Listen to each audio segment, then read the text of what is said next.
Hello, everyone. This is David 82. I'll get on to the veterans' disability because that seems to be what they're after, along with SNAP and all that. I've got 100% permanent, total and permanent, non-employable, non-workable, which means I'm not supposed to work. I have PTSD, hypothyroidism, severe anxiety, clinical depression, ADHD, which is a great combination, trust me. They are under control right now through meds and through treatment and through groups. As we work through the issues, we find ways to control it a little better. And that's all we can do. It's not going to go away. It's not going to be cured. It is only going to be maintained or controlled. And it can re-flare at any time. We also face the nightmares, possibility of nightmares. Some of the people I've talked to still have the nightmares, even though we're in treatment and even though they're taking meds. So it's not 100% cured. It's just maintainable and controllable. We have my own techniques, but yeah. So if they do away with disabilities, what can happen? If I lose my PTSD, depression, anxiety, my hypothyroidism, and ADHD, now it goes untreated until I can find a doctor to treat it. But since I lost my disability, I'm now uninsured. I'm not employed, so I'm uninsured. And not having a job will not allow me to get insurance, pay for insurance. And I have tried to get, while I've been unemployed before, I've been trying to get insurance and all that. But because I'm a single man, I don't get that stuff. At least that's what they tell me. I don't know for sure. At least when I was trying to do back in 2014, somewhere in there. Well, being as I've stopped work in 2016, 2017, that's 8 years now without employment. I don't know of very many employers, and when I was in the managerial position to hire people, or in a position to hire people, I wasn't a manager per se.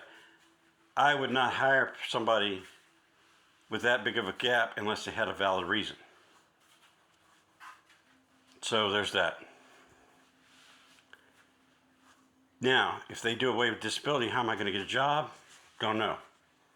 Can I go work at Walmart or those with my joints and my muscles? No. I'm getting to where I can't lift that much weight and I wouldn't pass the physical part. Could I go sit behind a desk? Well, that's another subject.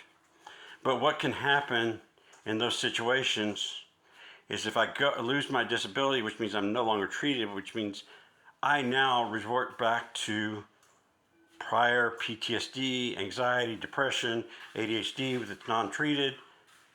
Severe depression kicks in. I start self-medicating, which means I lose my job if I got one because I'm self-medicating with certain things. If I do that, I could possibly keep it in check for a little while, but then I would have the ADHD to worry about, and I use a narcotic style treatment of drugs for that, which now is an expensive one. So how do I get that? That would lose all my meds. I take Synthroid, meds for my ADHD, meds for my depression, calcium or potassium, and then vitamins. That I take multiple times a day, so that's different. That means I would have to get that all on my own.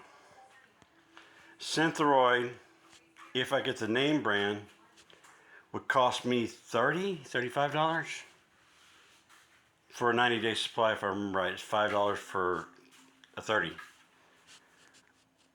The rest of it, I'm not sure. I didn't have that when I was out on that one. So that would drop me into uninsured. And now that they're doing away with the ACA and that stuff, and they're trying to do away with SNAP and Medicare, Medicaid, I wouldn't get those because those would be gone. So where would I get my medical treatment? Now it would overburden the system because I would have to go into the emergency room for my treatment or free clinics. Which if they take away the Medicare, Medicaid, they no longer have the payment and we'd have to make it up because there's no one paying that extra from outside. How are we going to function if they do that? Granted, some people are like, hey, let's do that. But they don't understand.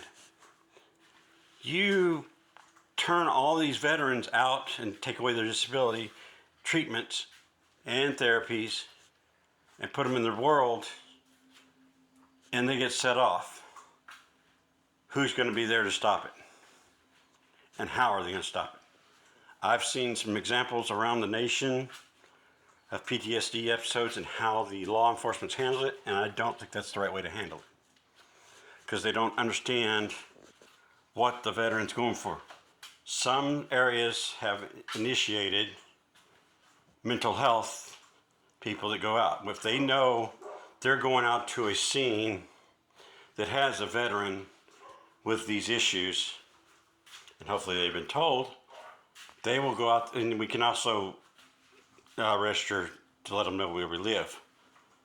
They will go out there with a mental health person to help them get them back and hopefully solve the problem without further violence or further unaliving. But if they take all that away, what are they going to do then? How are they going to handle things? That's what is going to happen if he does away with veteran disability. And it's not just veterans. PTSD is not just a veteran issue. It's had other names. It's been called other things. Postpartum, shell shock, 1,000 mile stare, shell shock. What was the other one? I forgot the rest of them. Damn it. So yeah, that could lead to family violence, which would unalive the family or unalive the person. So that's more violence on the system. That's what'll happen if they take away disability of veterans, or if they take it away for the other people, because other people have the same things. That's what needs to be left alone, and let the VA handle the veterans, and don't cut the VA because the VA has been working.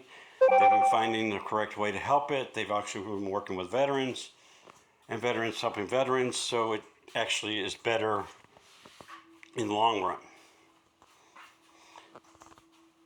Could a normal, yeah, they could. But veterans are comfortable explaining to people that understand what they went through. It makes it easier. Because how could I explain the effects of a firefight? How could I explain the effects of a missile being shot up a ship? How could I explain all that stuff that happens? It wouldn't be easy to somebody that doesn't understand. That's why we like the military. It's not only military, so that's why they need to keep it in SSDI. They need to also treat the people who have it. That being said, thank you for your time. Like, share, follow. Contact your representatives and let them know to keep the VA and the SSDI. You're loved and there's nothing you can do about it. Thank you. Goodbye.